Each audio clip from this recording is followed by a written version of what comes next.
Hello, good morning students. हम start करते हैं lecture number second. Chapter number हमारा चल रहा था chapter number 9 Kings and chronicles. First lecture में हमने काफ़ी कुछ डिस्कस कर लिया था, इंट्रोडक्शन कर ली थी चैप्टर की, और हमने क्रॉनिकल्स के बारे में डिस्कस कर लिया था, क्रॉनिकल्स क्या होते हैं। उसके बाद हमने ब्रीफ में जो मुगल किंग हैं के बारे में क्रॉनिकल्स हम डिस्कस कर रहे हैं, उसके बारे में भी हमने काफ़ी कुछ डिस्कस कर लिया था। इस लेक्चर में हमारा जो मेन टॉपिक रहेगा वो प्रोडक्शन रहेगा, और तुर्किश टू पर्शियन ये हमारा इस टॉपिक में, और थर्ड हम मेकिंग ऑफ मनु मैन्युस्क्रिप्ट हैं। ये 3 टॉपिक हम इस लेक्चर में कवर करने वाले हैं। ठीक है जी, तो स्टार्ट करते हैं हमारी वीडियो। तो फर्स्ट टॉपिक हमारा इस वीडियो का है द प्रोडक्शन ऑफ क्रॉनिकल्स। ठीक है जी, तो प्रोडक्शन कैसे हुई क्रॉनिकल्स की, क्रॉनिकल्स क्यों प्रोडक्शन उनकी स्टार्ट करवाई गई और उसका क्या मेन मोटिव था। ठीक है, जो मुगल एम्पायर थे, फर्स्ट ऑफ पॉइंट हमारे पास है chronicles commissioned by the Mughal emperors for studying its empire and its court. ठीक है, तो सबसे पहला मेन फोकस जो था मुगल किंग्स का कि ये उनका मेन फोकस था कि हमारा जो हमारी जो एम्पायर है उसके बारे में स्टडी की जाए कि कितने वहाँ पे जो प्रोविंसेस हैं, कैसा एटमॉस्फेयर है एम्पायर का, कोर्ट का कैसा एटमॉस्फेयर है, हमारे जो कोर्ट है और एडमिनिस्ट्रेशन सिस्टम है उसका प्रोसीजर है वो सही है या नहीं है। ठीक है जी, तो उसके बारे में स्टडी करने के लिए क्रॉनिकल्स हैं जो वो अपॉइंट किए गए, क्रॉनिकल कमीशन अपॉइंट किए गए कि वो ये चीज़ों को लिखें और उनके ऊपर स्टडी करें, प्रॉपर स्टडी करें, जिससे उनको अपनी एम्पायर के बारे में एवेल्यूएशन मिल सके और आने वाली जनरेशन को भी इसके बारे में नॉलेज मिल सके। So that's why they were appointed the different courts commission to write the chronicles। ठीक है, सेकंड पार्ट हमारे पास आ जाता है chronicles mainly focused on rulers, his family, novels, administration and wars। और जो chronicles हैं वो स्पेशली किसके ऊपर फोकस किए जाते थे, chronicles में क्या लिखा जाता था, उनका मेन सब्जेक्ट क्या था, टॉपिक क्या था, सब्जेक्ट मैटर क्या था। तो सबसे पहले वो क्या स्टडी करते थे, फर्स्ट ऑफ ऑल क्रॉनिकल्स में फोकस किसके ऊपर किया जाता था, रूलर के ऊपर। ठीक है, जो रूलर है उस टाइम में पर्टिकुलर रूलर है उसके ऊपर फोकस किया जाता था कि उसकी क्या अचीवमेंट्स हैं, वो कैसा उसका स्टाइल है काम करने का, इसके ऊपर फोकस किया जाता था। फिर उसके बाद उसकी फैमिली, तो उसकी फैमिली के ऊपर फोकस किया जाता था, उसकी फैमिली में कौन कौन है उसके बारे में लिखा जाता था, कितने उसके बेटे हैं, उसकी बेटियां हैं, कितनी उसकी वाइफ्स हैं, इसके बारे में उसका है जो फोकस किया लिखा जाता था, उसमें राइट किया जाता था क्रॉनिकल्स में। सेकेंडली उसके बाद फैमिली नॉवेल्स कौन होते हैं, नॉवेल्स मीन उसके मिनिस्टर्स, जो उसके मिनिस्टर हैं वो कैसे वर्क कर रहे हैं, उनका वर्क है जो प्रॉपर हो रहा है या नहीं हो रहा, वो अपने जो रूलर है उसके प्रति वफादार है, ऑनेस्ट है या नहीं है। ठीक है जी, उनकी जो काम करने की जो शैली है, उनका स्टाइल है, स्टाइल ऑफ वर्किंग कैसा है, सो इसके ऊपर फोकस किया जाता था। उसके बाद एडमिनिस्ट्रेशन, जो किंग है उसका एडमिनिस्ट्रेशन कैसा है, उसने अपने एरियाज में एडमिनिस्ट्रेशन को कैसे चलाया हुआ है, उसमें एग्रीकल्चर सिस्टम कैसा है, उसका पॉलिटिकल सिस्टम कैसा है, उसका सोशल स्ट्रक्चर कैसा है, उसकी इकोनॉमी कैसी है, वो कैसे लोगों से टैक्सेस लेता है, कैसे रेवेन्यू कलेक्ट करता है। ठीक है जी, कैसे वो अपने पब्लिक के बारे में सोचता है, उनकी वेलफेयर के लिए पॉलिसी बनाता है या नहीं बनाता। ठीक है, उसकी जो राज में जो उसकी पॉपुलेशन है, उसकी पब्लिक है, प्रजा है, वो सही है, खुश है या नहीं खुश है, हैप्पी है या अनहैप्पी है, इसके ऊपर मेनली फोकस है वो किया जाता था कि उनकी जो उनका जो एडमिनिस्ट्रेशन है वो सही है कि नहीं है, लोग उसके हक में है या उसके खिलाफ है। ठीक है, अगर कोई बाहर से इन्वेडर आता है तो वो क्यों आता है, अगर उसके एडमिनिस्ट्रेशन में कमी होती है, उसमें फॉल्ट होते हैं, तभी दूसरा वाला जो उसका नेबरिंग है या कोई और है उसके ऊपर अटैक करता है, उसके एम्पायर को खत्म करने की कोशिश करता है। तो ये जो कमियां थी, जो फॉल्ट थे, उसको भी बताती थी, जो उसकी खूबियां थी, उसकी जो क्या अच्छाइयां हैं, उसके फीचर्स क्या हैं, उसको भी डिस्क्राइब किया जाता था क्रॉनिकल्स में। एडमिनिस्ट्रेशन के ऊपर भी फोकस किया जाता था। उसके बाद वॉर आते हैं, वॉर स्टाइल क्या है, उसकी आर्मी कैसी है, उसकी जो आर्मी है उसमें एलिफेंट ज़्यादा है या उसके में है जो फुट सोल्जर है वो ज़्यादा है। ठीक है जी, तो वो आर्मी स्टाइल कैसे है, हॉर्सेस राइडर है या नहीं है, तो स्टाइल है उसका, वॉर स्टाइल क्या है, वो पावरफुल है या नहीं हुआ है, इसके बारे में भी स्टडी किया जाता था। तो क्रॉनिकल्स में ये भी एक सब्जेक्ट होता था, वॉर स्टाइल, वॉर कैसे किया जाता है, आर्मी कैसी है, ठीक है जी, वो ज़्यादा पावरफुल है या वीक है, उसके वीक पॉइंट क्या है या उसके स्ट्रॉन्ग पॉइंट क्या है, इसके बारे में भी क्रॉनिकल्स में स्टडी किया जाता है, डिस्कस किया जाता है, उसके बाद उसको राइट किया जाता है। राइट एवरीबॉडी, तो ये चीजें थी जो क्रॉनिकल में फोकस की जाती थी। उसके बाद जो अब हमारे पास जो क्रॉनिकल्स में क्या क्या मेन इंपॉर्टेंट टाइटल्स कौन कौन से हैं, देखिए मेन हमारे पास मटेरियल जो मिलता है हमें क्रॉनिकल्स में, अकबरनामा है, शाहजहांनामा है, आलमगीरनामा है। अब आप पूछेंगे आलमगीर कौन है, आपके माइंड में इससे क्वेश्चन आएगा कि आलमगीर कौन है, तो आलमगीर भी औरंगजेब का एक दूसरा नाम है, औरंगजेब के बारे में जो भी लिखा गया है उसको आलमगीर नामा क्या बोला जाता है, तो औरंगजेब का ही अंदर नेम है आलमगीर, ठीक है जी। तो आलमगीर नामा किसके बारे में लिखा गया, औरंगजेब के बारे में लिखा गया। सो इसमें क्या है, देखिए अकबरनामा में जो भी अकबर ने के टाइम में जो भी इवेंट्स हुए, जो भी इंसिडेंट हुए, जो भी उसकी जो अचीवमेंट थी या उसकी जो भी उसने उसका बायर में हुआ, उसके बारे में है जो प्रॉपर वे से लिखा गया, उसको अकबरनामा बोला गया। और शाहजहांनामा, शाहजहां के टाइम में कौन कौन सी उसकी अचीवमेंट थी, उसने कौन कौन से आर्किटेक्चर्स बनवाए थे, कौन कौन सी बिल्डिंग्स बिल्ड करवाई थी, या उसने कोई वॉर किया था या नहीं किया था, उसके बारे में हमें नॉलेज मिलती है। और आलमगीरनामा में हमें औरंगजेब की है जो फुल स्टडी है जो वो उसके बारे में हमें नॉलेज मिलती है आलमगीरनामा, राइट एवरीबॉडी। तो स्टूडेंट्स ये था प्रोडक्शन ऑफ क्रॉनिकल्स, कि क्रॉनिकल की प्रोडक्शन है जो क्यों करवाई जाती थी, उसके ये रीजन हमने डिस्कस किए, ठीक है जी। फर्स्ट मैंने आपको बताया कोर्ट कमीशन अपॉइंट किए जाते थे वैल्यूएशन के लिए, स्टडी के लिए बायर की और कोर्ट की, और क्रॉनिकल्स में फोकस किन के ऊपर किया जाता था, फैमिली के ऊपर, उसके नॉवेल्स के ऊपर और एडमिनिस्ट्रेशन और वॉर के ऊपर। और मेनली जो हमारे पास क्रॉनिकल्स कौन कौन से हैं जो इनके टाइटल हमें मिलते हैं, अकबरनामा है, शाहजहांनामा है, आलमगीरनामा है, ठीक है। इसके अलावा बाबरनामा भी है हमारे पास, आइनपुरी भी है, तो ये भी हमारे पास क्रॉनिकल्स में मिलते हैं, ठीक है। तो नेक्स्ट टॉपिक हम डिस्कस करते हैं। नेक्स्ट टॉपिक हमारा है फ्रॉम तुर्किश टू पर्शियन, ठीक है।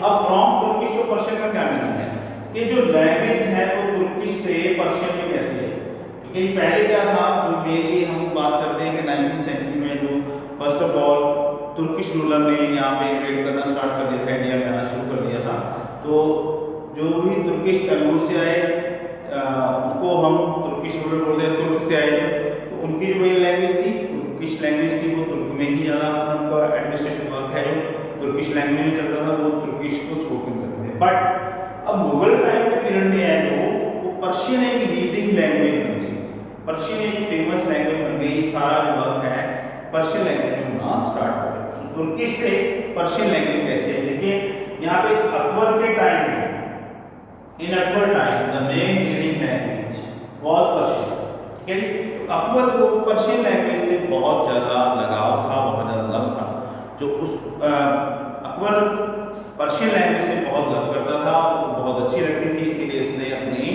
लीडिंग लैंग्वेज है जो वो पर्शियन बनाई थी अपने टाइम पीरियड में, अपने रूलिंग टाइम में, ठीक है। डिफरेंट कल्चर, अब यहाँ पे हमारे पास आ जाता है different culture and contact came India. अब टाइम हम देखा, हम हिस्ट्री में हमने बहुत कुछ इंसिडेंट डिस्कस किए हुए हैं, आप 6th क्लास से या इससे भी छोटी क्लास से हिस्ट्री के बारे में पढ़ रहे हो, तो बहुत सारे इंडिया में इन्वेडर आए, बहुत सारे पीपल आए, ट्रैवलर्स आए, अदर पीपल आए, जैसे 5th चैप्टर में हमने जो चैप्टर पढ़ा था ट्रैवलर्स के बारे में, डिफरेंट ट्रैवलर्स आए, डिफरेंट कल्चर आए, डिफरेंट कॉन्टैक्ट आए इंडिया में, और हर एक कल्चर ने, हर एक पर्सन ने इस चीज के ऊपर फोकस किया है, focus to adopt their language in their code. उन्होंने डिफरेंट लैंग्वेज को फोकस किया, प्रेशराइज किया डिफरेंट रूलर्स को कि ये लैंग्वेज अच्छी है, ये लैंग्वेज अच्छी है, ये लैंग्वेज अच्छी है। डिफरेंट ट्रैवलर्स आए, पॉइट्स आए, उन्होंने इस अपनी लैंग्वेज के बारे में उसको एलैबोरेट किया, उसको उसकी खूबियां बताई, उसके फीचर बताए, ये लैंग्वेज में ये अच्छी है, ये इजी लैंग्वेज है, ये नहीं है। तो उन्होंने हर एक रूलर को आप फोकस किया, उनको प्रेशराइज किया कि इस लैंग्वेज को अपने ग्रुप में है वो आप अडॉप्ट करो, ठीक है। उन्होंने डिफरेंट लैंग्वेज को फोकस करने के लिए, उनको अडॉप्ट करने के लिए डिफरेंट रूलर्स को प्रेशराइज किया। डिफरेंट कॉन्टैक्ट है इंडिया में आते रहे टाइम टू टाइम, ठीक है। बट मुगल टाइम में पर्शियन लैंग्वेज है फेवरेट लैंग्वेज रही उनकी। मुगल एम्पायर की मेनली है जो अकबर है, उसकी जो फेमस लैंग्वेज थी, पसंदीदा लैंग्वेज थी, वो पर्शियन लैंग्वेज थी।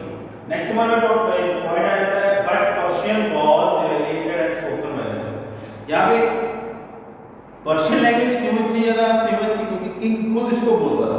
खुद किंग है जो वो खुद जो है पर्शियन लैंग्वेज को स्पोक करता था, बोलता था, right. All work done in the Persian like accounts, clerical works and other functions. जितने भी काम थे वो मुगल एम्पायर के टाइम में पर्शियन लैंग्वेज में होने शुरू हो चुके थे, ठीक है जी। जिसमें हम बोलते हैं जितने भी अकाउंट है, कोई भी अकाउंट लिखा जाता था तो पर्शियन लैंग्वेज में लिखा जाता था। क्लरिकल वर्क्स जो भी हिसाब किताब है वो भी पर्शियन लैंग्वेज में होना शुरू हो चुका था मुगल एम्पायर में। और उसके बाद अदर फंक्शन जिसमें भी अदर डायरीज वगैरह, कोई भी न्यूज़पेपर या कोई भी न्यूज़ इंफॉर्मेशन है, वो सर्कुलेट किस लैंग्वेज में होती थी? वो होती थी सिर्फ पर्शियन लैंग्वेज में, राइट एवरीबॉडी। तो पर्शियन लैंग्वेज का बहुत ज्यादा इन्फ्लुएंस मुगल एम्पायर में था। उसके बाद हम बात करते हैं अदर लैंग्वेज की। देखिए अदर लैंग्वेज में हमारे पास आ जाती है उर्दू, हिंदी।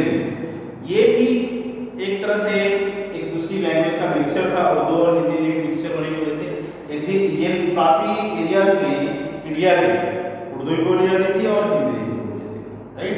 तो अदर लोकल लैंग्वेज भी वहां पे बहुत ज्यादा फेमस थी। बट अकबरनामा जो है वो किसमें लिखा गया? Akbarnama written in Persian language, ठीक है। क्योंकि अकबर ने बहुत ज्यादा है जो स्प्रेड कर दिया था पर्शियन लैंग्वेज को, उसकी फेवरेट लैंग्वेज होने की वजह से उसने अपना जो उसकी जो लाइफ के बारे में उसकी जो बायोग्राफी है लिखी गई वो पर्शियन लैंग्वेज में लिखी। अब जो बाबरनामा है वो तुर्किश लैंग्वेज में लिखा गया था। बाबरनामा तुर्किश लैंग्वेज में लिखा गया था, इस वजह से बाबरनामा को भी ट्रांसलेट किया गया Turkish to Persian, right. Baburnama भी है जो वो ट्रांसलेट करवा दिया गया कौन सी लैंग्वेज में? पर्शियन लैंग्वेज में, क्योंकि पर्शियन लैंग्वेज बहुत ज्यादा फेमस हो चुकी थी उस टाइम में। फिर उसके बाद क्या हुआ? जो हमारे हिंदू रिलीजियस टेक्स्ट्स हैं, जैसे कि हम बात करते हैं महाभारत की, रामायण, ठीक है। महाभारत और रामायण ये भी बहुत ज्यादा फेमस हमारे इंडियन टेक्स्ट्स हैं। इनको भी ट्रांसलेट किया गया तो संस्कृत लैंग्वेज। देखिए संस्कृत लैंग्वेज बहुत ट्रेडिशनल लैंग्वेज है, बहुत ओल्ड लैंग्वेज है, बहुत पुरानी लैंग्वेज है हमारी कंट्री की, ठीक है जी, हमारे देश की। हमारे जो वेद हैं सभी जो संस्कृत लैंग्वेज में लिखे गए हैं या प्राकृत लैंग्वेज में लिखे गए। तो जो संस्कृत टेक्स्ट्स थे उनको भी ट्रांसलेट करवाया गया पर्शियन लैंग्वेज में, राइट।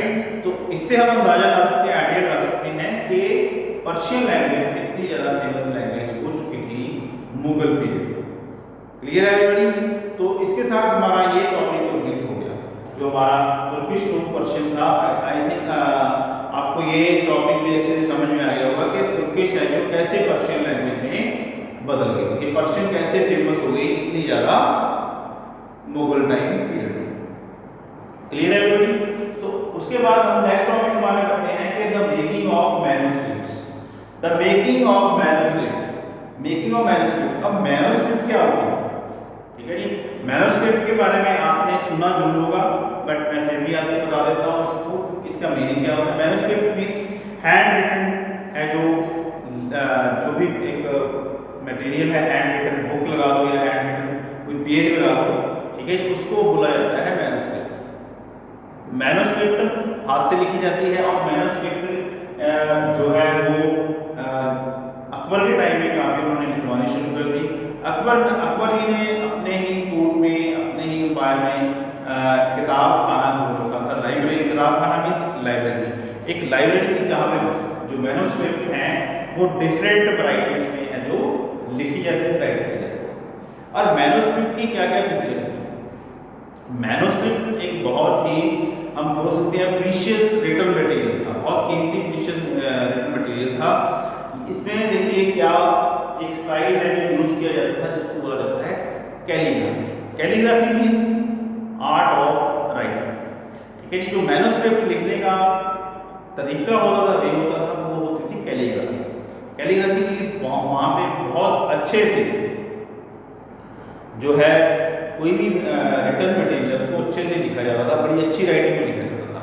और उसमें है ही क्या यूज किया जाता था, वो लीडर्स यूज करते थे, स्केच पेन यूज करते थे, पेंसिल्स को यूज करते थे, कलम को यूज करते थे, उस टाइम में कलम चलती थी उसको यूज करते थे।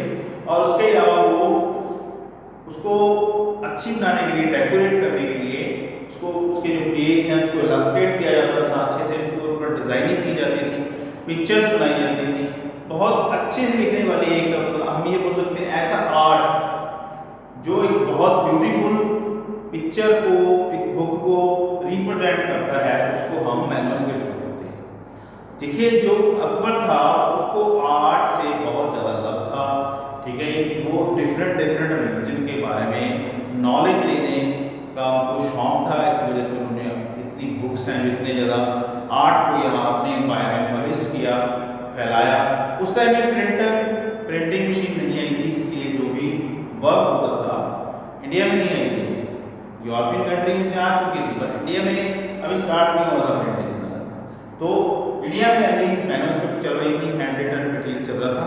तो मैन्युस्क्रिप्ट है जो वो भी बहुत अच्छे तरीके से लिखी जाती थी, कैलीग्राफीज यूज़ की जाती थी, लीडर्स यूज़ किए जाते थे, अच्छी कलम यूज़ की जाती थी, जिससे डिफरेंट डिफरेंट मटेरियल है, रिटर्न मटेरियल है, किंग के बारे में, उसकी एम्पायर के बारे में लिखा जाता था, ठीक है जी। सो मैन्युस्क्रिप्ट आपको समझ में आ गया कि मैन्युस्क्रिप्ट का मेकिंग ऑफ मैन्युस्क्रिप्ट ये भी मुगल एम्पायर के टाइम में स्टार्ट हुई, ये भी एक बहुत इंपॉर्टेंट पार्ट है क्रॉनिकल्स का, तो जिसको हमने इसमें डिस्कस कर लिया, ठीक है students.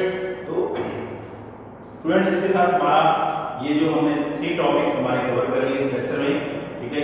The production of chronicles, Persian and manuscript.